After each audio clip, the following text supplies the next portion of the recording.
Dans ces 2 dernières années, les tentatives de coup d'État sont multiples dans l'AES, mais elles ont tous un point commun, elles échouent. Pourquoi? Parce que leurs populations sont fortes, elles sont résilientes, et particulièrement la population malienne qui est très décidée de ne plus être la marionnette de quelques élites. Les États-Unis au Burkina Faso, pour féliciter les Burkinabés de leur travail abattu contre le terrorisme. Afrique, une bonne nouvelle pour nous. Cet homme que vous voyez, il est à la fois Ibrahim Traoré, Assimi Goïta et Ousmane Sonko. Je vous explique. Ils ont fait du bon travail, du travail impeccable. Moi, je n'insulte personne. Moi, je suis assis ici. Même Ibé, je ne l'ai jamais insulté. Et en profiter pour parler du projet aider les Burkinabés à construire des écoles et des dispensaires. Renforcement du dispositif militaire du Togo pour une lutte efficace contre le terrorisme, tant au niveau national que sous-régional. Famille, le Premier ministre a mis quoi? Sa réponse a été fatale. Le Premier ministre dit non. Niet. Le Niger vient de refuser l'aide des Américains. Niet. Ils vont nous respecter. Il n'y a pas de projet de construction des écoles et des dispensaires sans la sécurité. Oui, vous avez bien entendu. La confiance à Assimi Goïta et son gouvernement est indéniable. Que ce soit Kone Zakari ou d'autres militaires, ils ne pourront plus prendre la place par force. Il faut savoir que depuis des décennies, le Mali a été le théâtre de nombreux bouleversements politiques. Mais cette fois-ci, la révolution est dans le cœur de tous les citoyens. Ils refusent totalement et catégoriquement de revenir aux arrières. Les années antérieures où les présidents étaient des faux types et mangeaient l'argent du pays. Le Mali a fait un choix, celui de la stabilité, celui de la souveraineté. Et qui peut leur apporter ça? L'AES, Assimi Goïta. Les Maliens ont tout compris dans le jeu des politiciens, celui de les prendre pour de marionnettes. Mais ils ne veulent plus ça, c'est l'émancipation et le développement. Ils veulent voir le Mali avancer sans interférence, sans manipulation extérieure. C'est pour ça que chaque président qui est contre l'AES va envoyer des mercenaires, ils seront toujours intercédés. Donc oubliez les coups d'État parce qu'on va vous donner des milliards en poche. Oubliez de tromper le peuple avec les médias et les réseaux sociaux parce que les tentatives de déstabilisation ne viennent pas uniquement que de l'intérieur. Il y a des forces étrangères qui agissent très souvent. Et comment ça se passe? Les services de renseignement des Occidentaux ou bien de ceux qui ne sont pas avec les présidents qui dirigent leur pays envoient des services secrets pour étudier le terrain et savoir quel militaire, quel soldat ou bien quel homme proche du gouvernement est faible dans l'esprit. À qui est-ce qu'on pourrait proposer 10 milliards de dollars pour pouvoir faire un coup d'État ou bien tromper la vigilance de son président pour pouvoir prendre sa place? Mais nous sommes désormais en 2024 et face à cela, les réponses sont unanimes. Que ce soit le Burkina Faso, le Niger ou bien le Mali, ils refusent tous d'être un pion dans les jeux géopolitiques. Il faut savoir que les Maliens sont prêts à tout pour protéger leur souveraineté.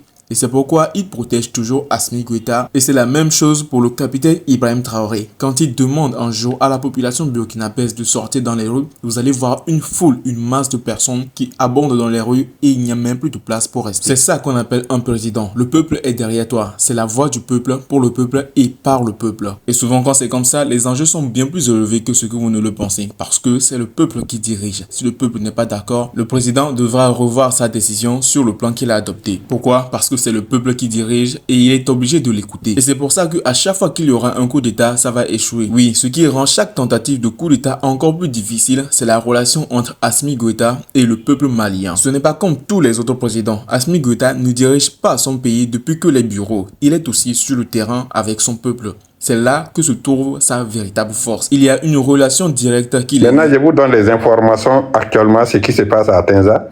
D'abord, vous devez savoir que le nombre de mercenaires qui étaient mobilisés pour venir attaquer le Mali, sinon l'AES précisément à Tenza, ils étaient au nombre de 4000 mercenaires.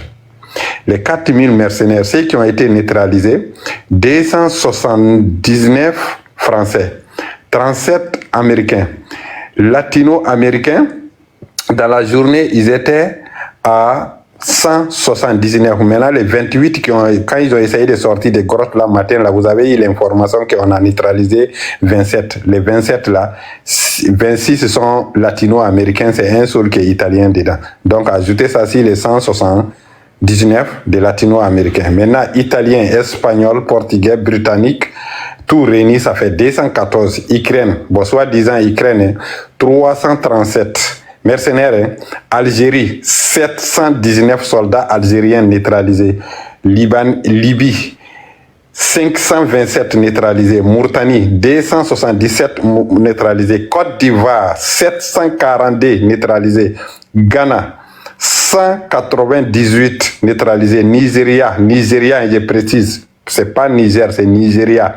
557. Pendant que votre pays a fait à 100, vous venez dans le nord du Mali pour combattre le Mali. Contrairement à d'autres dirigeants, et il est perçu comme un homme du peuple, prêt à se battre pour la cause malienne.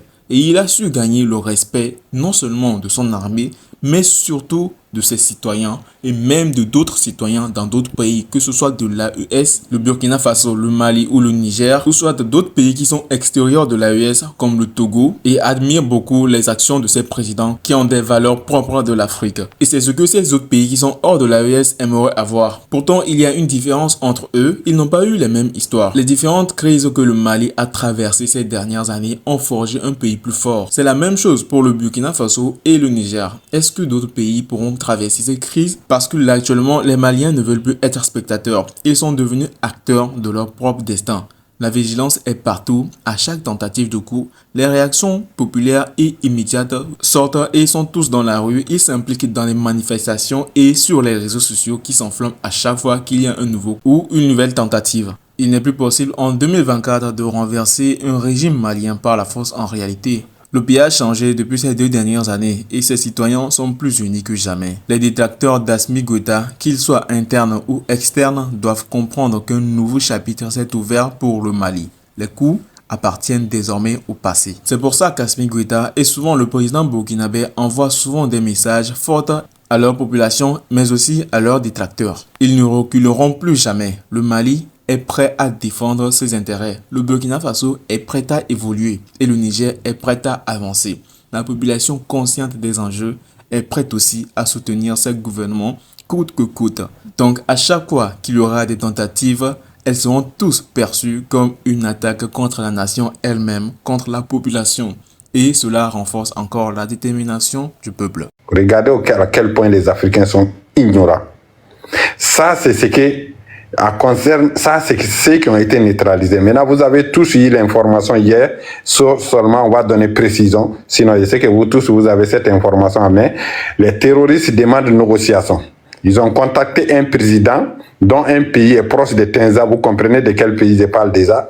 Ils ont contacté nos autorités. Nos autorités ont été catégoriques. Pas de négociation. C'est pourquoi matin, là, ils ont voulu forcer. Quand on a neutralisé 27, ils sont retournés dans le grotte encore.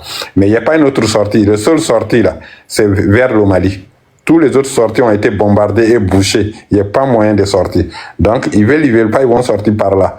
Donc, ce président de ces pays voisins, qui est collé au Mali, qui n'est pas loin de Tenza, et a contacté nos autorités, qu'ils nous informent déjà qu'il y a 2000 mercenaires qui sont dans ces grottes. Nous, on n'avait pas besoin de leur information. On savait il y a combien qui est dedans. Mais croyez-moi, tous les grands terroristes dont vous avez entendu le nom depuis 2012 jusqu'à aujourd'hui, néanmoins ceux qui sont vivants sont tous dans cette grotte. Il n'y a pas un qui est ailleurs. C'est ça qui est le problème dedans.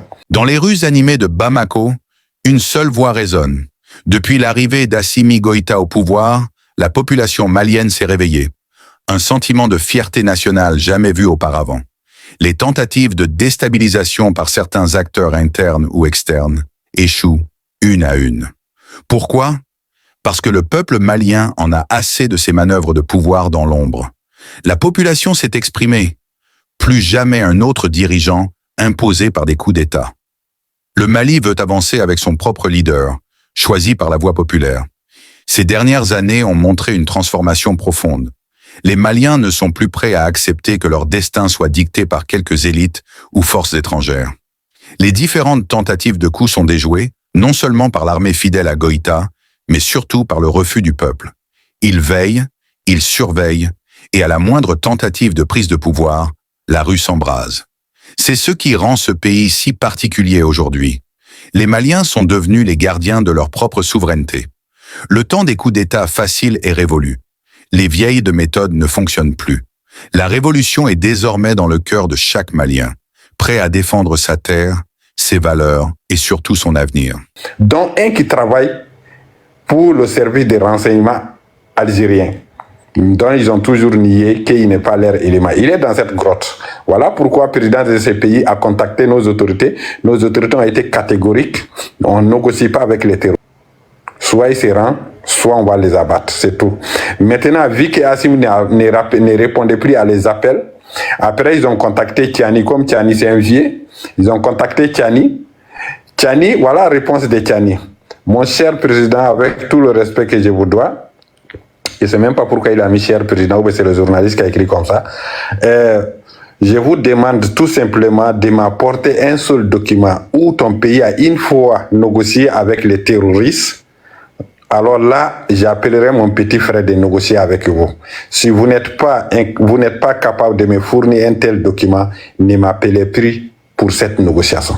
Ça, c'est la réponse de Tiani. Alors les amis, nous voici donc à la fin de cette vidéo. Qu'avez-vous comme message à partager et à faire passer aux autres? N'oubliez pas de liker la vidéo, de la partager et surtout d'activer la cloche de notification pour ne plus jamais avoir à vidéo qui concerneront les infos news du monde et surtout ceux d'Afrique. Et surtout de s'abonner car les prochaines vidéos qui arrivent concernant les pays de l'AES, le Mali, le Niger et le Burkina Faso sont très importantes pour que vous devez les voir et analyser du début jusqu'à la fin. Ils ne reculeront plus jamais. Le Mali est prêt à défendre ses intérêts. Le Burkina Faso est prêt à évoluer et le Niger est prêt à avancer. La population consciente des enjeux est prête aussi à soutenir ce gouvernement coûte que coûte. Donc à chaque fois qu'il y aura des tentatives, elles seront tous perçues comme une attaque contre la nation elle-même, contre la population.